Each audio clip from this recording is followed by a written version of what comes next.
it off, wipe it out, take that little bit of oil again, wipe out the inside, and set it up till next time. You're done with it. It's sterile, folks. Now, I do this. This needs to breathe. You don't want to put this top and seal it and set it away, because it'll first go rancid, and secondly, it will begin to rust because you'll get condensation with the variances in heat and cool, and this lets it breathe enough that you get that air exchange. And so all of mine sit around with these. Actually, I use towels. I lay a towel in it, but it was real towels. Okay? So that's about all I know about telling you how to do this. I'm going to tell you a little bit about how to cook with oils. I've talked about coconut oil. I should mention the nut oils. They're good for you. Walnut oil, pecan oil. They're also very, very limited. Some can take some heat, some can't take any. I should give you another piece of my philosophy of food. Everything you eat is better for you raw. If you want it raw and you can eat it raw, eat it raw. Having said that, we're going to cook. We're in America and we cook. My brother's standing there, so he knows it's true. I eat my deer raw a lot. I make little things like they do in France with hamburger meat. I eat it raw a lot every summer when I know it's fresh. I eat a lot of raw fish. Okay, every fish that's salt water that's legal, I eat it like a sushi. Okay, so I do a lot of raw eating. Having said that, my wife is the other extreme. She won't eat a steak that's not medium well done. So I'm still having to cook. But there's no doubt that the rare stuff is better for you. The raw is better for you as far as total nutrient. It's a matter of American custom that we cook the hell out of everything. My mom's roast wasn't done until it was harder than my shoe. All my life. Maybe that's why I don't eat it cooked. But I would be careful that the palm oils I've told you about, in animal studies, they found that the tocotrienols and the vitamin A's and things in palm oils are actually reverse blockage in carotid arteries. They help platelet aggregation or prevent it and reduce stroke, atherosclerosis, and heart disease problems. And we were told not to eat this because it's not good for our heart. These are studies from the university. This isn't somebody trying to sell you some palm oil.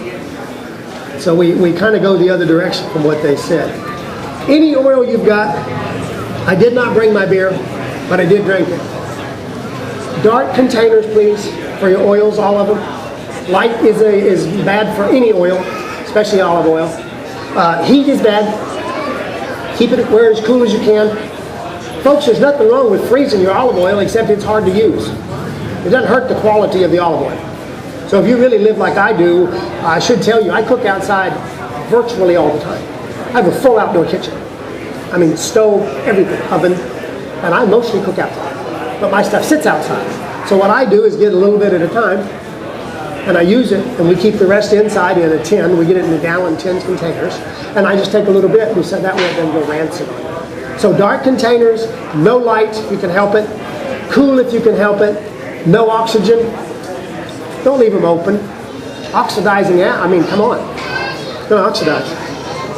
And I guess the other one, especially if they're omega-3s, which this has in it, use it in a timely fashion. Use it in 3 or 4 months at the least, or at the most.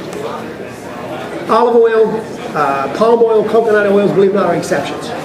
They just don't go rancid very fast. That's why I prefer to use them to season my cast iron. Okay, because they don't go rancid very fast.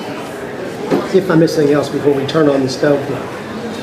I won't bore you with this because this really needs to have a screen, but there are monosaturated fats, okay? And again, that's our olive oil is very good at it, hazelnut oil is very good at it, sesame oil.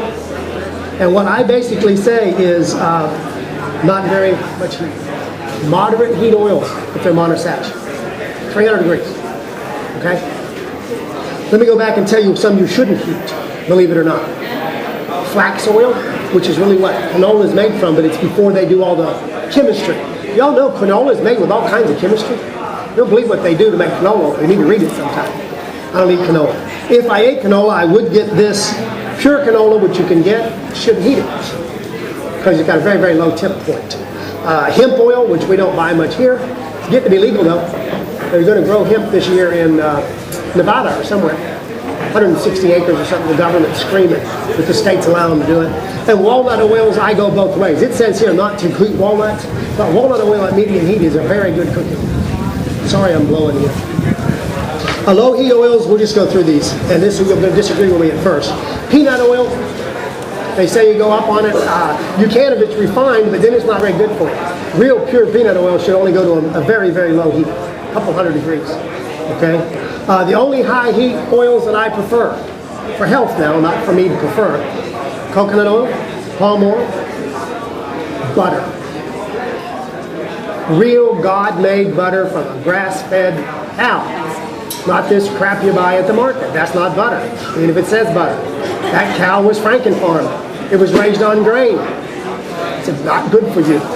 The difference in linolenic acids, conjugated linolenic acids, a cow that's been on grain for 120 days has 0. CLA is the one thing that's in their blood that's good for your heart. 120 days in the grain, and they don't have any. Fresh out of the field, they have thousands of percents, more than you could ever need in any one serving. They lose it all in 90 to 120 days. So grain-fed, you've lost all the goodness, a lot of the goodness of the meat itself. This goes in, you can go to my web and all this, it's all the percentages of all the fats and all the oils. We did an entire chart. It'll bore you to death here, so I won't do it. I'm going to see if I need anything else. Medium heat. There's tons of medium high heat you can use. Again, I really stick with my olive oils for most low things. Medium and high, I go to my coconuts and my palms. And that's about all I have around the house. Sometimes I play with the nut oils. I do like sesame.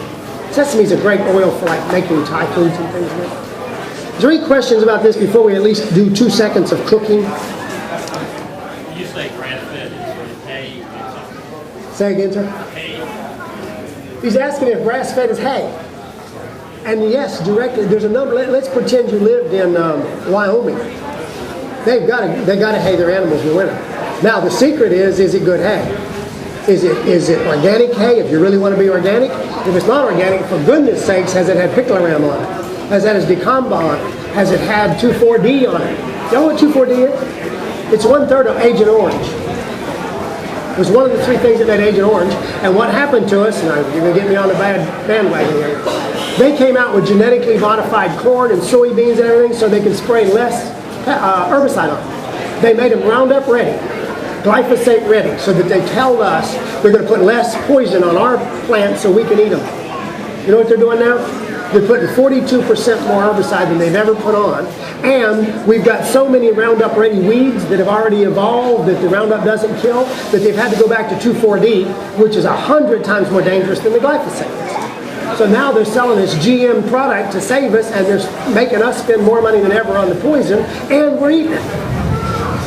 I wouldn't use any hay that's had picloram in it. And if you're going to grow gardens, if you put it in the garden, it'll kill your tomatoes after it's been through the horse, for one thing, and it'll certainly kill it if you... I'm going to turn this thing off. Can you still hear me if I yell? No. What up with me blowing? Sounds good. Okay, we've done enough of that. Let me get my pewter out of the way. Now, my brother and I don't know if Amanda was here or not, we've kind of got things pre-set up because, again, you don't want to sit here and watch me, I hope, cut up vegetables for 3 weeks. So we're going to do a little stir frying here. I'm going to let you, again, I've got my bread done. Anybody wants to break it up, we're going to break it with our fingers and give you a toothpick. Oh, we can use a knife if you insist. I don't think we necessary. I'm going to get this thing started. Anybody ever used a wok like this? These are the most wonderful cooking. I just think of a more utensil other than my cast irons I use more. You can do any kind of cooking in this if you learn how. Now, I'm going to teach you how, very different from what they tell you. If you've ever watched people use them on TV, they turn it on and they don't even put stuff in it until it's already smoking hot. Of course, they've already ruined their oil. They've already ruined whatever goodness they put in there. So I'll show you how to get around that. Let's see how to turn this thing on.